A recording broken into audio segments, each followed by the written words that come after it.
Hello दोस्तों, अगर आपने मेरा चैनल सब्सक्राइब नहीं किया है तो चैनल सब्सक्राइब करिए और लेटेस्ट वीडियो देखने के लिए बेल आइकन प्रेस करिए। हेलो दोस्तों, आज मैं लेके आया हूँ आपके लिए मैथ्स का एक नया सवाल और उसमें है पैरों की संख्या और सिर की संख्या वाला।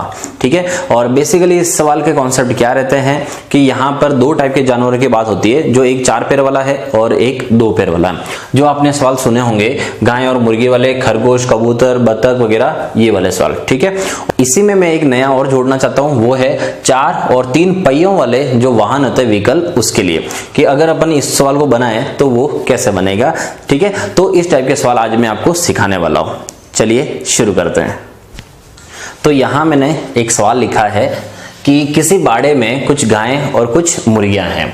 इनके सिर की संख्या 40 है और इनके पैर की संख्या 130 है। तो गायें कितनी है और मुर्गियां कितनी है। ऐसे सवाल आपने बहुत टाइम देखे होंगे और सॉल्यूशन भी आपको आते होंगे। मैं यहाँ पर इस सवाल के लिए कोई अलग अलग मेथड नहीं बता रहा हूँ, क्योंकि इसके बहुत सारे मेथड है। मैं सिर्फ आपको एक ही मेथड समझा रहा हूँ। वो क्या है, देखिए। जब भी ऐसा कोई सवाल आता है कि जिसमें एक है 4 पैर वाला जानवर और दूसरा वाला है 2 पैर वाला जानवर, उस कंडीशन में देखो सिर की संख्या और आपको पैर की संख्या दे रखी होगी। ठीक है, ऐसे सवाल करने का सबसे आसान तरीका वो है क्रॉस मेथड। ठीक है, एलिगेशन मेथड। वो कैसे करते हैं, उसके लिए आप क्या करो, इसके सॉल्यूशन के लिए सबसे पहले जो भी दोनों जानवर है उसके लिए, कि जैसे गाय है तो एक बार मान लो कि सारी की सारी गाय है, कि सभी गाय हो। ठीक है, और एक बार मान लिया जाए कि सभी के सभी मुर्गियां हो। तो एक बार मान लेते हैं सभी गायें और एक बार मान लेते हैं सभी मुर्गियां हैं। ठीक है, अगर सभी के सभी गायें हो तो आपको ये करना है कि सभी गायें हो तो उनके पैर कितने होंगे। तो सभी गायें हो तो उनके पैर की संख्या वो पता करना है। तो अगर अपन मान लेंगे सारी के सारी 40 के 40 अगर गायें हैं तो पैरों की संख्या, तो हर एक गाय के 4 पैर के हिसाब से 40 × 4, तो यहां हो गया कितना, 160।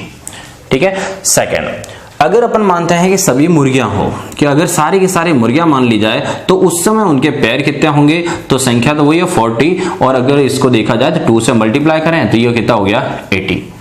ठीक है, मतलब ये कि गाय मानेंगे तो सारे पैर उनके 160 हुए, और अगर सबको मुर्गियां माने तो पैर कितने हो गए, 80। जबकि एक्चुअल में देखा जाए तो यहां पर दे रखा है कि पैर की संख्या रियल में है कितनी है, 130।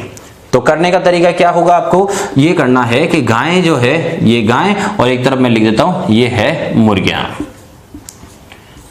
अब क्या करना है, गाय की जो संख्या है पैरों की वो इधर लिख दिया 160, और जो मुर्गियों के पैरों की संख्या है वो 80 इधर लिख दिया, और रियल में पैरों की संख्या है कितनी, 130, उसको लिख दिया यहां सेंटर में। अब आगे क्या करना है आपको, यहां से सबसे पहले एक आप पहचान भी बना सकते हो कि आपको कब पता चलेगा कि एलिगेशन लगेगा कि नहीं लगेगा।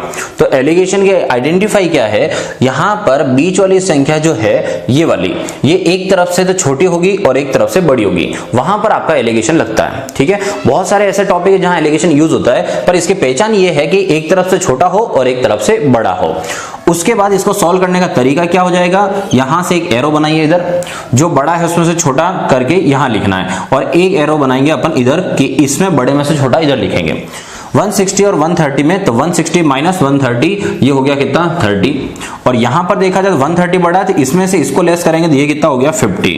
ठीक है, और यहां पर जो आंसर आता है वो आता है रेशो, अनुपात में। अब आप यहां से क्या कर सकते हो, यहां पर दिख रहा है जो 50 और 30 एक्चुअल में वो सिर की संख्या ही आती है। ठीक है, कि यहां पर सिर की संख्या 50 और 30, पर इसमें भी ध्यान रखना 50 और 30 तो आपका 80 हो गया, मतलब सिर की संख्या यहां तो 80 आ रही है, जो यहां सिर की संख्या 40 है, जबकि यहां तो जस्ट डबल आ रही है। तो आपको क्या करना है, जब भी कभी डायरेक्ट अगर आंसर नहीं आ रहा हो सिर की संख्या वाला, तो आप छोटे से छोटी टेबल पहाड़े से इसको काटो। छोटे से छोटा बोले तो कितना, 2 वाले से काट दो। तो 2 के पहाड़े से जैसे इसको काटा 25, और इधर 2 से काटने से कितना हो गया, 15। अब देखो सिर की संख्या आ गई 40, तो 25 और 15, सिर की संख्या कितनी हो गई, 40। इसका मतलब यहां पर गाय और मुर्गियां कितनी है। अच्छा, यहां लास्ट में आने के बावजूद गलती मत कर देना आप, कि लास्ट में आने के बाद ये है कि बहुत सारे स्टूडेंट ये समझते हैं कि इसका आंसर ये वाला है। नहीं, ये क्रॉस करने का सिर्फ सॉल्व करने के तरीका है। बाकी गाय का आंसर, कि गाय कितनी है, इसका आंसर इधर वाला ही रहेगा, और मुर्गियां कितनी है, इसका आंसर इधर वाला ही रहेगा। तो गाय कितनी है, उसका आंसर कितना है, 25, और मुर्गियां कितनी है, 15। अब आपको आंसर चेक करना है कि सही है या नहीं, वो आप चेक कर सकते हो कि गाय की संख्या 25 है, तो यहां पर 25, तो इनके पैर की संख्या हो जाएगी 4 से मल्टीप्लाई कर दो, 100 तो इनके पैर हो गए। फिर उसके बाद मुर्गियों की संख्या 15 ये, और हर एक के 2 पेयर के अकॉर्डिंग कितना हो गया 30 ये, तो 100 प्लस 30 इनके पेयर की संख्या कितनी हो गई 130 और सिर की संख्या कितनी हो गई 40। क्लियर हुआ। एक सवाल और देखते हैं। तो यहां पर दे रखा है किसी बाड़े में कुछ खरगोश और कुछ कबूतर है, इनके सिर की संख्या 32 है और पैर की संख्या 100 है, तो खरगोश और कबूतर कितने हैं। अभी अपन ने एक सवाल में देखा था मेथड क्या है, आपको मैं वापस समझा रहा हूं, देखना कैसे क्या है। क्या करना है आपको, यहां पर एक 4 पैर वाला और दूसरा 2 पैर वाला जो जानवर दे रखा है उसमें एक बार सब आप खरगोश मानो, एक बार सब आप कबूतर मानो, ठीक है। तो यहां सिर की संख्या मतलब जितने सिर है उनकी काउंटिंग भी उतनी होगी, तो इसका मतलब यहां पर आपको सॉल्व करते टाइम क्या करना है, मान लेते हैं कि एक बार सारे के सारे जो है वो खरगोश है, तो सभी अगर खरगोश हुए तो उनके आपको ये पता करना है कि पैर कितने होंगे। तो अगर सभी खरगोश हो तो उनके पैर की संख्या, तो यहां कर देते हैं पैर की संख्या। अब यहां पर टोटल संख्या कितनी है 32 और पैर हो गए 4 के अकॉर्डिंग, तो यहां 4 से देखा जाए हो गया 4 to 8 और 12 मतलब 128, ठीक है। ये तो हो गए अगर सब खरगोश होते हैं उस कंडीशन में। एक बार आपको क्या लेना है कि सभी के सभी सेकंड वाला कौन कबूतर, अगर अपन मानते हैं कि सब के सब कबूतर हो तो सब अगर कबूतर होते हैं तो ले लो उनके पैर कितने हो जाएंगे, तो 32 मल्टीप्लाई 2 ये हो गए कितने 64, ठीक है। तो एक बार ले लिया सभी खरगोश एक बार कबूतर। अब क्या करना है, खरगोश की संख्या को एक तरफ सेपरेट करो और कबूतर जो है इनके पैरों की संख्या को सेपरेट करते हैं। तो खरगोश की तरफ लिख दिया 128 और कबूतर की तरफ लिख दिया 64, और जितने रियल में पैरों की संख्या है उसे लिखना है सेंटर में। तो वास्तविक में पैरों की संख्या है कितनी है 100, तो उस 100 को लिखो आप सेंटर में ऐसे। अब आपको यहां पहले समझाया था कि आपके एलिगेशन में ये पहचान होती है कि आपने जो सेंटर में जो संख्या लिखी है मतलब ये एक तरफ से छोटी होती है और एक तरफ से बड़ी होती है, ये एलिगेशन में फिक्स है, ठीक है।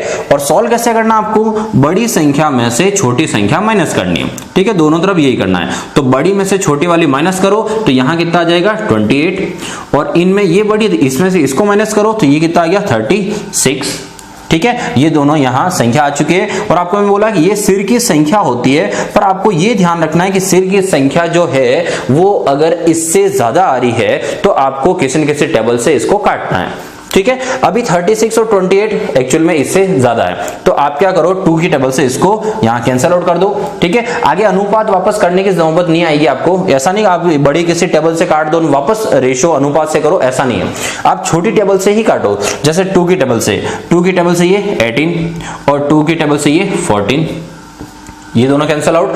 अब आप सिर की संख्या चेक करो, क्या सिर की संख्या वो वापस 32 आ रही नहीं आ रही है, तो 18 और 14 32 हो गया, ठीक है। और आंसर किसका किस तरफ है, खरगोश की संख्या कितनी है, तो खरगोश की संख्या इधर से इधर ही है और कबूतर की संख्या इधर से इधर ही है।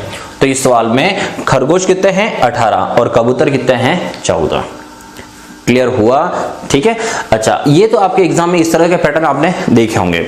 अब अपन एक नया सवाल बनाते हैं, जैसे ऑटो टेम्पो जो है जिसके 3 पहिए वाला, और एक अपन ले लेते हैं कार, कि कितने ऑटो हैं, टेम्पो कितने हैं और कारें कितनी है। तो एक सवाल अपन वैसा बनाते हैं। तो अब है टेम्पो और कार वाला सवाल, कि किसी पार्किंग में कुछ टेम्पो खड़े हैं और कुछ कार खड़ी है।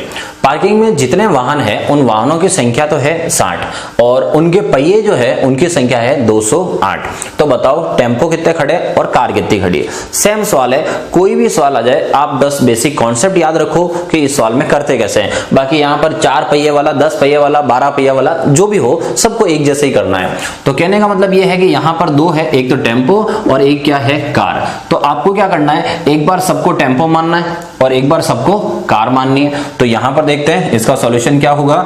एक बार अगर सभी को टेम्पो मान लिया जाए तो सब के सब अगर ऑटो है तो सभी टेम्पो हो, तो आपको पता क्या करना है, यहां पर इनके पहिए की संख्या कितनी है, क्योंकि पिछले सवाल में पैर की संख्या निकाली थी तो यहाँ पहिए की संख्या। तो सभी टेम्पो हो तो इनके पहिए कितने हो जाएंगे उसको पता करते हैं। तो सभी अगर टेम्पो है 60 तो इनके पहिए की संख्या 3 से मल्टीप्लाई करते हैं, तो ये हो गया कितना 180, ठीक है। और फिर अगर अपन माने यहाँ पर कि सभी के सभी जो है वो अगर कार हो, तो सभी कार हो तो उसके पहिए कितने हो जाएंगे, तो सभी कार हो जैसे 60 तो मल्टीप्लाई कितना हो गया 4, मतलब हो गया कितना 240। तो टेम्पो है, ठीक है, तो यहां से 180 और ये है तो कितना हो गया 240। अब सवाल करने का तरीका वापस वो का वही कि यहाँ पर जो टेम्पो है उन्हें और यहाँ जो कार है इन्हें अलग अलग लिख देते हैं। तो ये हो गया इनकी संख्या 180 और इनकी संख्या होगी कितनी 240 और एक्चुअल में है कितनी है संख्या, तो वो है पहिए की संख्या 208 अब आपको देखना है कि यहाँ पर एलिगेशन बन रहा है, साफ साफ बन रहा है। इधर से देखा जाए तो 208 क्या है, बड़ा होता है, और इन दोनों में देखा जाए तो 208 इधर क्या होता है, छोटा होता है। तो एक तरफ बड़ी संख्या हो रही है, एक तरफ छोटी संख्या हो रही है। ठीक है, फिर अपन इधर से इधर लेस करना है। तो इन दोनों में देखा जाए तो ये बड़ा है, तो इसमें से इसको लेस करेंगे तो ये आ जाएगा कितना 28, और इन दोनों में देखा जाए तो ये बड़ा है, तो इसमें से इसको लेस करेंगे तो ये कितना हो जाएगा 32। अब आपको बोला है कि ये जो संख्या आती है वो डायरेक्ट आपको बताता है कि कितने वाहन या जानवर संख्या होती है उसके लिए, पर अगर ये संख्या बड़ी आए तो आपको काटना है। इस सवाल में इस बार देखिए 32 और 28 दोनों को अगर प्लस करें तो कितना हो रहा है 60, जबकि आपने यहाँ देखा जाए तो वाहनों की संख्या भी कितनी हो रही है 60 हो रही है। इसका मतलब कहीं काटने की जरूरत नहीं है, इसका आंसर आपका डायरेक्ट यही है। तो यहाँ पर अभी टेम्पो कितने हो गए, ये है 32 और यहाँ कार कितनी हो गई 28। क्लियर। तो ये था आज के लिए वीडियो, बस इतना ही है। आज मैंने आपको बस बताया है कि अलग अलग पैरों वाले जो जानवर होते हैं उनकी संख्या कैसे निकालते हैं। ठीक है, वीडियो अगर आपको पसंद आया हो तो लाइक का बटन जरूर दबाइए और अपने फ्रेंड के साथ वीडियो शेयर जरूर करिए। ठीक है, मिलते हैं नेक्स्ट वीडियो में, तब तक गुड बाय।